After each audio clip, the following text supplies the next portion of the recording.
آزادی افتخار کو کہتے ہیں، آزادی اختیار کو کہتے ہیں، آزادی پرسکون زندگی کو کہتے ہیں، افتخار کو کہتے ہیں، اختیار کو کہتے ہیں۔ لیکن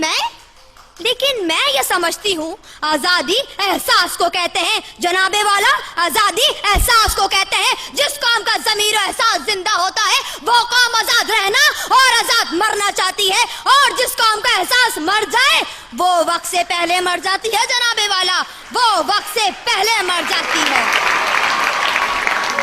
تصنع کی ملمع کاریوں سے کہاں تک زخم پناہ کو بھرو گے؟ انا سازی بہت مہلک عمل ہے، انا سازی بہت مہلک عمل ہے، کوئی دن آئے گا خود سے ڈرو گے۔ جناب والا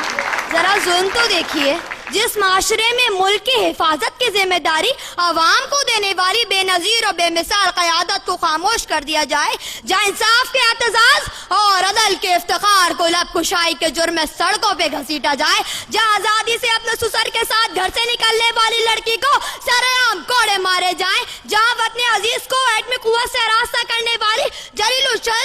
القدر شخصیت کو آزاد لبی کے طور پر قید کر دیا جائے، جس معاشرے میں آزاد عدلیہ کے فیصلے پر بھی شریف الخلق شخصیات کو ملک بدر کر دیا جائے، جہاں شاعر قائد کو کمال ہنر سے سجا دینے والے آزاد لب کمال آفری نظام کو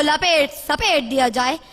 جناب والا یہ تو تاریخ کے انمٹ نقوش تلخ لمحات، سخت آزمائش کے وہ صفحات ہیں کہ جن سے اختلاف و انحراف گویا خود کو دھوکہ دینے کے مترادف ہے۔ اب ذرا ان واقعات کی طرف بھی نظر ڈالیے جو ہمارے اطراف میں بکھرے پڑے ہیں۔ کیا ہوا شمائلہ کا جس نے آزاد لب ہونے کا زخم اٹھایا، اپنی زندگی کا آزاد فیصلہ کیا اور عالمی حقوق نسواں کی تنظیم کے آنچل میں پناہ طلب کی؟ کیا ہوا ان 5 بہنوں کا جنہوں نے جاگیردار کے سامنے آزاد لب ہونے کا اظہار کیا اور بھرے بازار میں ان کی عزت کی دھجیاں بکھیر دی گئیں؟ کیا ہوا ڈاکٹر عافیہ کی عافیت کا جو آزاد لب ہونے کے باوجود پابند سلاسل ہے؟ کیا ہوا اس پولیس مین کا جو آزاد لب ہونے کے دھوکے میں آ کر اپنے فرائض سے سبکدوش ہونے کا اعلان کیا؟ ایسے معاشرے میں، ایسی تہذیب میں، ایسے ماحول میں، ایسی فضا میں اور ایسے زمانے میں کہ ہم آزاد ہیں، وہ سحر، وہ قہر اور وہ شر و شرارت ہے کہ جس کو دیکھ کر اور سمجھ کر ہم کبھی سرسر کو صبا اور ظلمت کو ضیا نہیں کہہ سکتے۔ جناب والا میں بتاتی ہوں اس قرارداد کی حقیقت کیا ہے۔ یہ قرارداد صرف قائد ایوان کے لیے ہے، یہ جس کی چاہے پگڑی اچھالے، جس کی چاہے عزت پامال کرے، یہ چاہے تو ارباب اور رباب کو تماچا مارے، یہ چاہے تو افغان بدن کو لہو لہان کرے، یہ چاہے تو عبدالعزیز کو برقع پہنا دے، یہ چاہے تو عبدالرشید کو جھٹلا دے،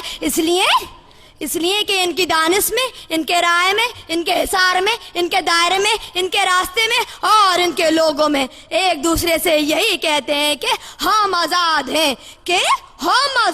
ہیں، میں تو صرف یہی کہہ سکتی ہوں کہ اس مقدس رائے کے ایوان کے تم بادشاہ،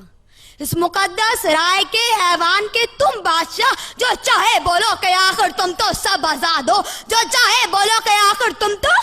سب آزاد ہو، تم تو سب آزاد ہو۔ شکریہ۔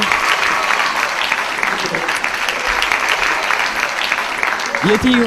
انیزہ سحرزئی، آپ حیدرآباد سے تشریف لائیں یہاں پر ایکسیلنس